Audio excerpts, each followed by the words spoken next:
chers lecteurs et chers consommateurs. Aidez-nous et le réseau Plus que Pro à protéger, défendre les droits et les intérêts qui sont les vôtres et ceux de nos chers consommateurs de France. Et combattre le cancer que constituent ces pseudo-youtubeurs de l'intox et la désinformation. Parce que nous, on ne triche pas de calomnie, on dit la vérité. Vous avez l'opportunité de vous abonner à la seule chaîne YouTube qui vaille. À vous de jouer. Merci de nous avoir donné votre confiance. Des Autotransact Talange, réseau Plus que Pro pour la défense du consommateur. Bienvenue chez nous. Et aujourd'hui, on vous présente un véhicule extrêmement récent. Une nouvelle Peugeot 208 du même acabit que celle que nous avons nous.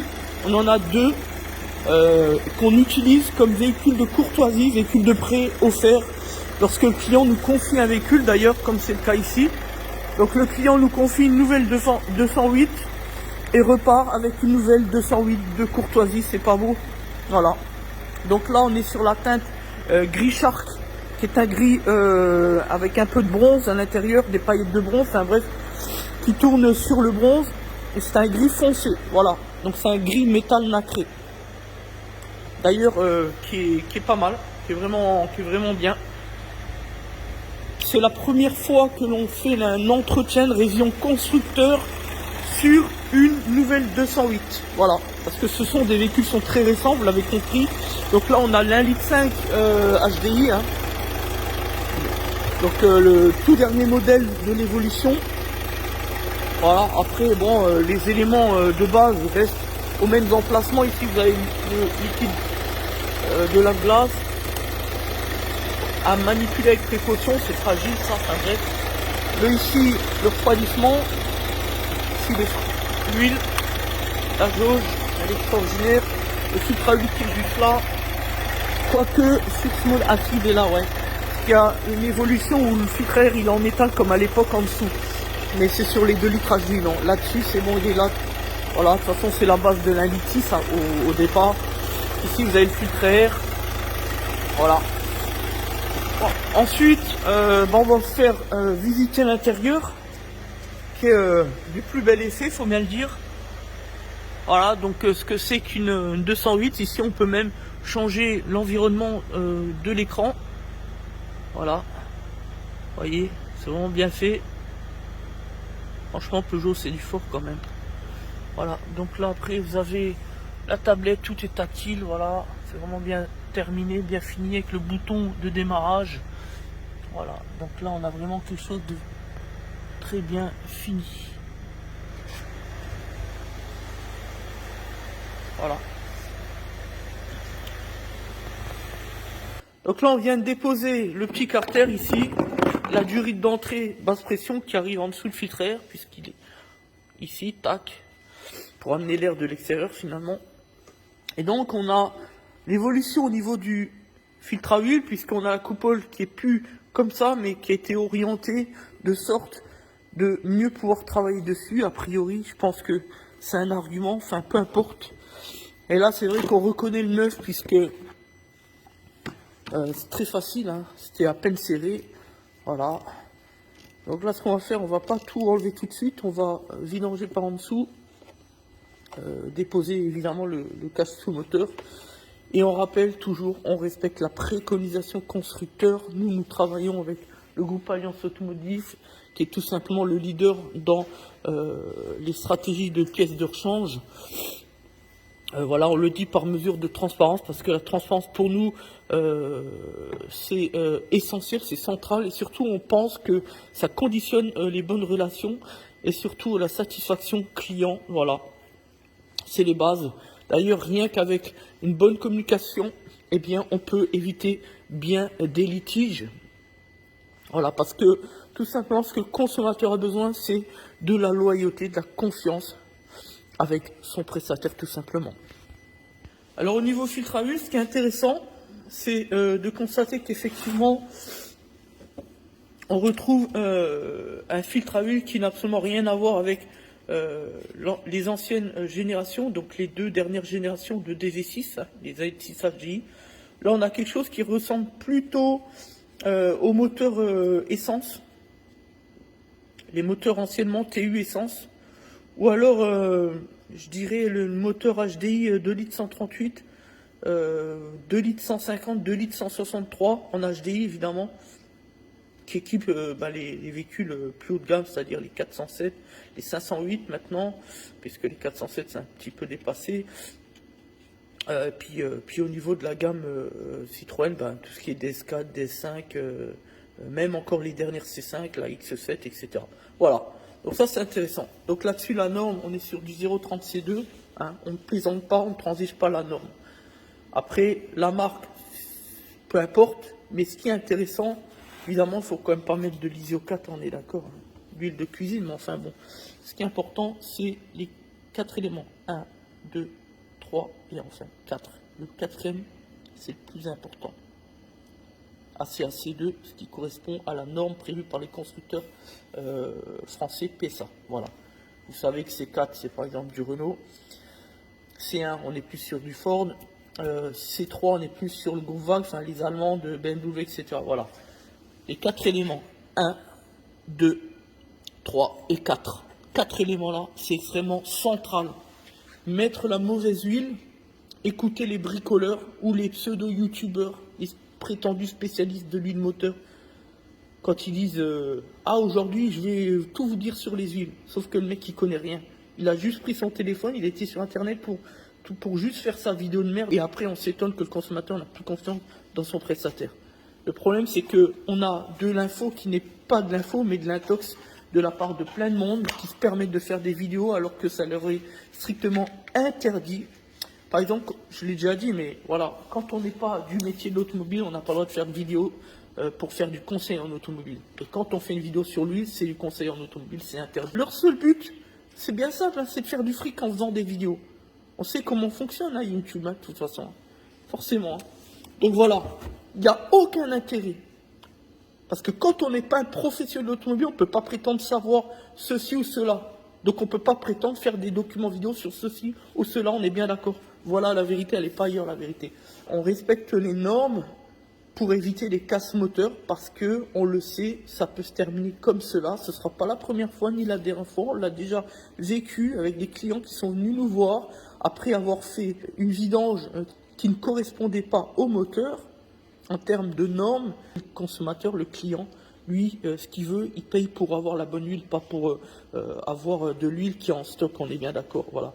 Les youtubeurs qui disent tout et n'importe quoi, il y a à boire et à manger, il faut faire attention.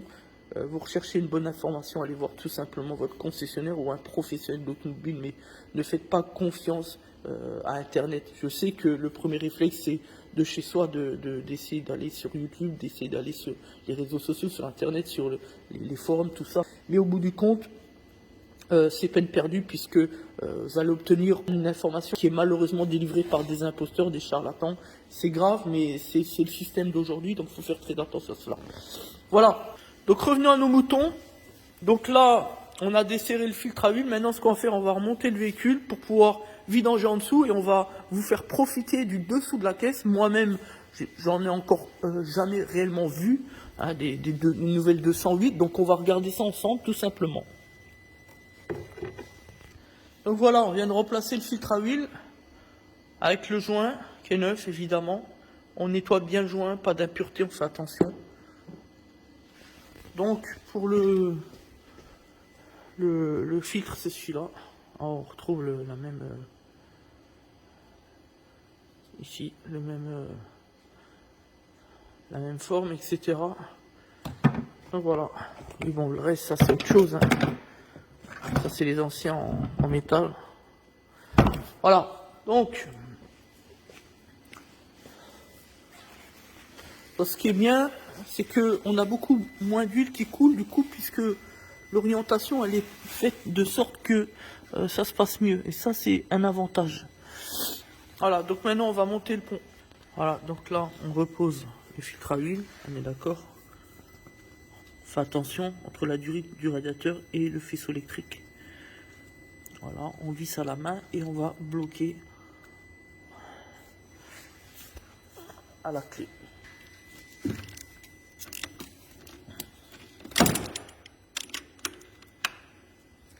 Voilà. On serre un petit peu, pas besoin de forcer, puisque tout ce qu'on va gagner, c'est de casser le support qui est un support en plastique. Maintenant, on va bien dégraisser. Voilà, nous on utilise le dégraissant nettoyant frein, parce que c'est extrêmement efficace. Alors, on vérifie qu'ici au niveau de l'électrovanne de gestion turbo, qu'il n'y ait pas de souci avec les durites, on ne sait jamais, hein, pas qu'il y ait une durite de pincée, etc. Ici aussi, on fait attention. Là-dessus, ça s'est bien passé, donc voilà.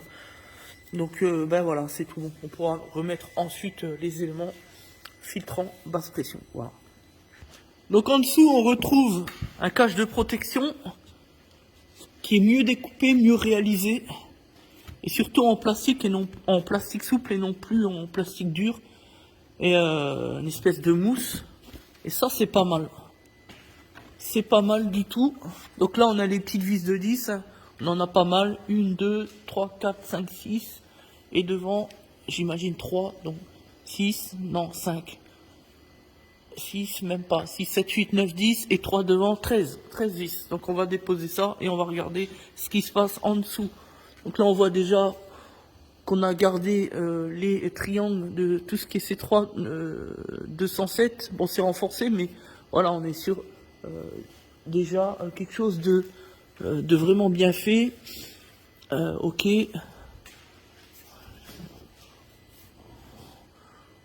Voilà, au niveau des étriers, bon bah on retrouve plus ou moins la même chose. Donc là, on a quand même des gros freins, donc ça c'est intéressant.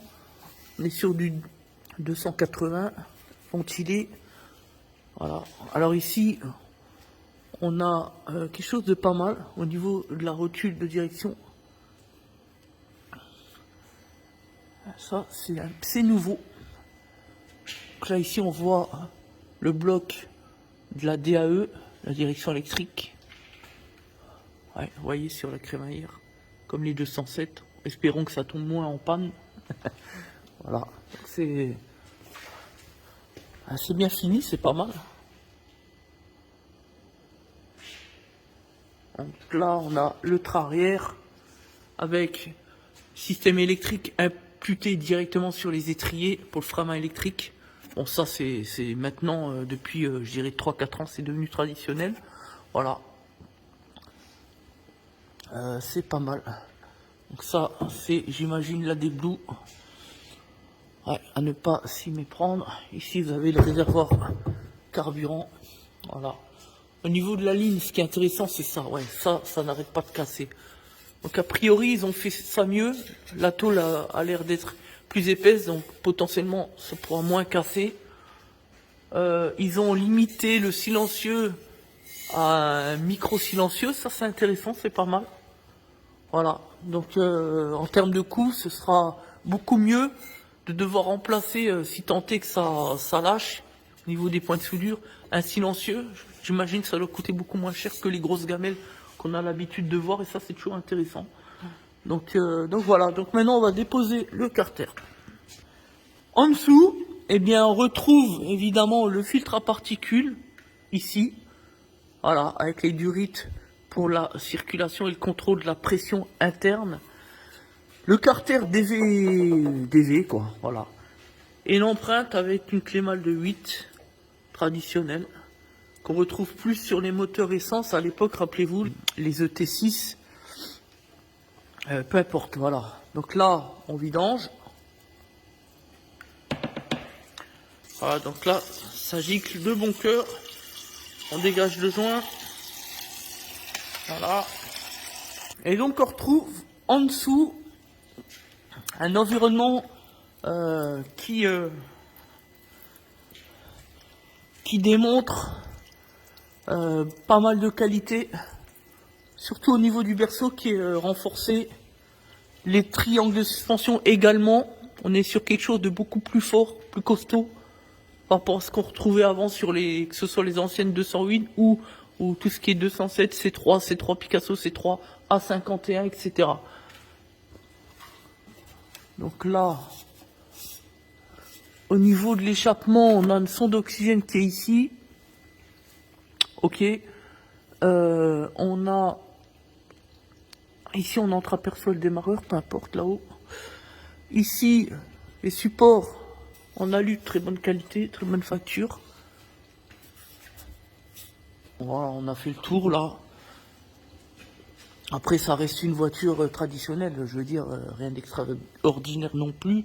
Mais enfin, on voit qu'on a des éléments, on apprend de nos erreurs, donc on renforce, on essaie d'innover, on fait quelque chose de plus qualitatif, voilà, pour nos françaises, le véhicule français, et c'est une bonne chose, voilà. En tout cas, moi, ce que je vois, ça me plaît.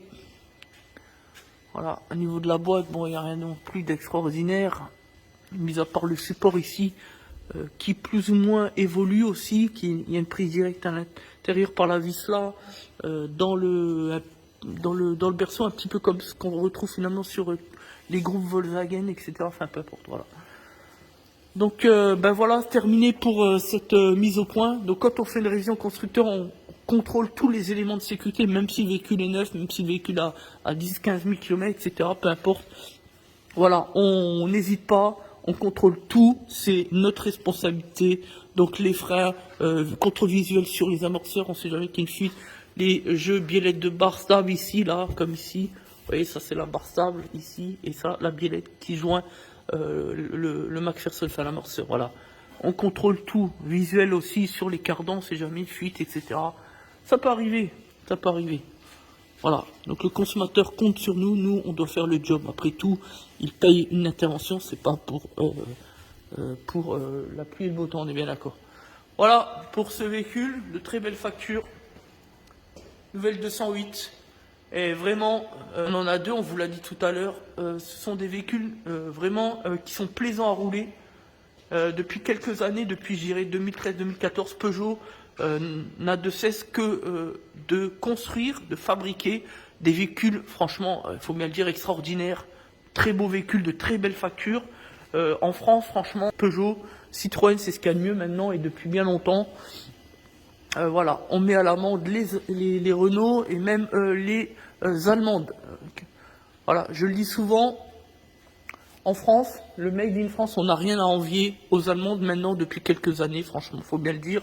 Et nous, on en est la parfaite démonstration, puisque on sait ce que c'est qu'une Audi, on sait ce que c'est qu'une Mercedes, on sait ce que c'est qu'une BMW, qu'une Opel, je peux vous le garantir. Peugeot, aujourd'hui, franchement, à mon sens, en termes de rapport qualité-prix, c'est ce qu'il y a de mieux. Merci à tous, c'était donc Des Auto Transact Talange, réseau plus que pro pour la défense du consommateur. Merci de nous faire confiance.